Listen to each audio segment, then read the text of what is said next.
Thank you very much. I hope you can all hear me well.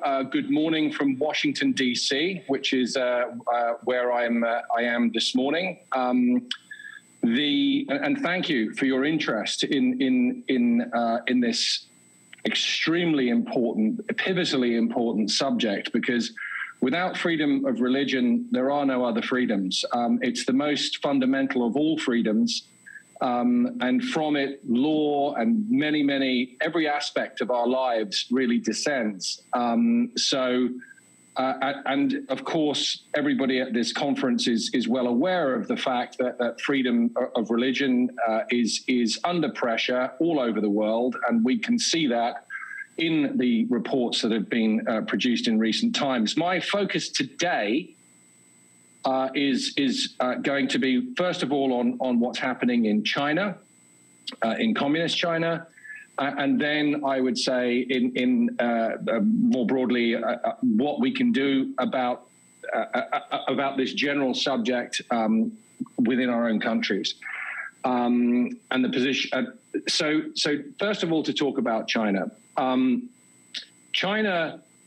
In the era after Tiananmen Square, and some of us here are old enough to remember Tiananmen Square and that tragedy,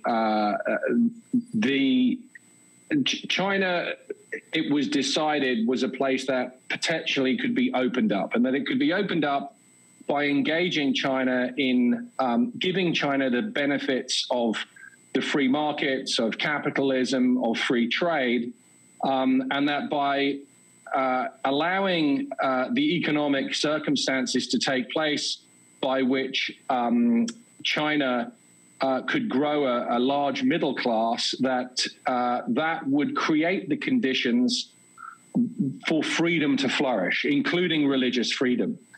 As we now know, sadly, that isn't what happened. And that's not to say that the people that advocated that position were wrong.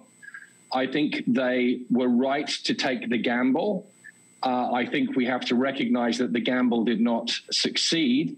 And proof positive of the fact that it did not succeed is just how heavily freedom of religion is being persecuted in communist China. I can look at the Uyghur concentration camps, and that's what they are. Let's not pretend otherwise.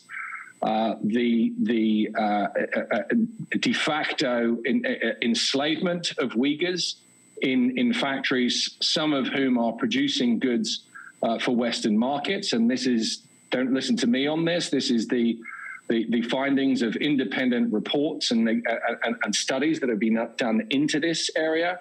The persecution of Chinese Christians, the fact that, for example, and I'm a Roman Catholic, that the Vatican Church has a secret agreement with Xi Jinping's party, with Communist China, and Communist China is the party. It's not sort of a distinct and separate thing from the party, one state, one leader.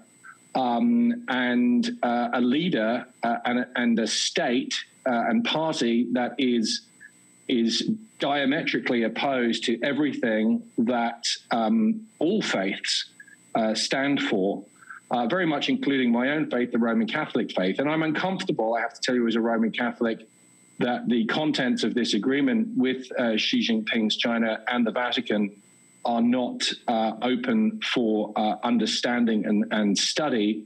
And I think it would be talking about sort of opening the windows and letting the light in. I think it would be very useful if the global church could know what the contents of that agreement are. Because as I look at the reach of communist China and how it is affecting people I know and love, I can see the very real human effects of this. We can see my dear friend, Jimmy Lai, a convert to Catholicism, a great business leader, entrepreneur, and a man of enormous faith. And that's what he's made him stand up for freedom in Hong Kong. Jimmy is in prison right now. He's in Stanley Prison in Hong Kong, and he is there not ostensibly because he is a Christian or a Catholic, But I can tell you, and I know Jimmy very well, the values, the faith that inspired Jimmy to stand up for truth is the Christian faith. And that's why and how he was able to take that stand. And because he did that, he is in prison. And we can also see the persecution of Cardinal Zen in Hong Kong, Cardinal Emeritus Zen in Hong Kong. And I am alarmed that the Catholic Church, my church, has not raised its voice more clearly and more distinctly in defense of Cardinal Zen. He is a senior member of the Catholic Church. He's a man of exemplary faith, spreading the gospel and willing to spread the gospel. He is being targeted by the Communist Party of China. They are dragging him through the courts. He is at great risk of imprisonment, and I expect that it may end up happening. And if we look at the examples, and these are just two people, because, you know, of course, when you think about the Uyghurs, it's a whole race of people that are being targeted. When you narrow it down to individuals, you can see how these persecutions have very real effects. And the idea that we, particularly with China, should turn a blind eye to this, that we should ignore the fact that people like Jimmy are incarcerated, that people like Cardinal Zen are being targeted for practicing what their faith teaches, that Uyghurs are being held in concentration camps, and that all faiths cannot be safely and openly be practiced in communist China. That's not acceptable. That is not normal human behavior. And I hear the argument being made, well, you know, that's their system in their country, and we shouldn't try and impose our values upon them. But I'm sorry, that's not what's happening. First of all, it's not their system and their values. It's the Communist Party's system. The Uyghurs have been in China for a very, very, very long time. That's not their system. What the Communist Party of China and Xi Jinping is doing to the Uyghurs is not the system that the Uyghurs have ever signed up for or accepted. Same for Christians in China, and very much the same for those trying to openly practice their faith, like Cardinal Zen in Hong Kong. China is in absolute, glaring, egregious breach of its agreements with Hong Kong that it entered into during that Hong Kong handover. It is a treaty breaker. It cannot be trusted. It is expansionist, and it is seeking to impose the control of opinion, views, and you can be guaranteed faith as it extends its power around the world. So Communist China, the Communist Party of China, particularly under the control of Xi Jinping, is headed in the wrong direction. And Europe needs to be pushing back much harder and much more effectively than it is right now. We need to stop listening to a few corporate boardrooms in Europe that don't want to rock the boat with Xi Jinping, that want to stay in his favor because they've got so much money, so many billions of their shareholders' money invested in China. We got to stop listening to the money and to those boardrooms, and we need to start listening to the values that should be informing all of us and the duty to defend religious freedom. And to be able to do that effectively, I'll move on to the next sort of portion of what I wanted to say today, which is to be able to be effective advocates of that globally. Of course, we need to first be able to enjoy and defend religious freedom and the freedom to practice our faith at home. And that is increasingly something that is becoming more difficult to do. As today's West, and I would include, the Americas in that, as well as Europe, as today's West's values drift further and further away from the values that were traditional in the West, and that the foundations of faith that the West was built on, we are seeing a growing conflict between what the majority thinks, or whatever is fashionable at the moment, and those traditional values, what I'll call traditional Christian values, traditional Jewish, traditional Muslim values, which would be the faiths that are most practiced across all of Europe. And this is something where we all have a common interest. All of the Abrahamic faiths and others have a common interest, which is to make sure that the public square is free for us to be able to enjoy and to practice. And we're seeing that public square come under threat.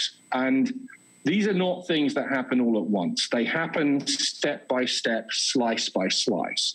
And what manifests themselves in these slices are events like, as we saw during the lockdowns, during the COVID pandemic in Europe, a lot of countries in Europe were very quick to breach constitutional guarantees against the interfering with the freedom to practice faith, and do things like ban all religious gatherings, etc. Now, if you're banning all gatherings, you could say it's an equal measure that applies across the board, and I can understand the argument for that, and even agree with it in certain circumstances. When you are selectively saying hairdressers can stay open, gyms can stay open, but churches cannot, then you are singling out religious practice for specific targeting. And that happened in Ireland. And in Ireland, I happened to take a case against the government because it was targeting religious practice, even very safe religious practice with full COVID protections. It was targeting, and it made it illegal, and not just illegal, but something that you could be prosecuted and fined for if you did it. Now, you may say, well, that was the pandemic, it's a one-off. It's a trend. So last week in Ireland, a very prominent voice of the left, a gentleman called Fergus Finlay, who would be a very well-respected figure in Ireland, published an editorial in one of the main papers calling for all religious orders, all of them, to be shut down and to have all of their property taken off them. So ban all religious orders. We haven't seen a call like that happen in Ireland since the time of Oliver Cromwell or Henry VIII. If you know sort of British history, Henry VIII, I'm sure most of you or all of you will have heard of. But the environment exists now in Ireland where a prominent, respected public figure can come out and call for the eradication of all religious institutions, all of them, all church institutions, and receive a pretty, I would say, not positive from our perspective, but a response that shows that this is a much more widely spread sentiment than we should be comfortable with. So in order to offset that, I think it is incumbent upon us, essential, that those of us that do practice our faith take a more active role in the public square, profess that faith, profess our gospel, and do so without apology. Say the things that we believe in, rather than keep our heads down and not upsetting the apple tops. Because if we think that by being quiet and keeping our heads down and not advocating for our values, for our Christian values, our Islamic values, our Jewish values, whatever they are, our family values, our traditional values, if we do not step up and loudly defend those, we will definitely lose them. And if we lose them at home, we are certainly not going to be able to advocate for their protection abroad, in places like communist China, in the Middle East, and elsewhere. Thank you.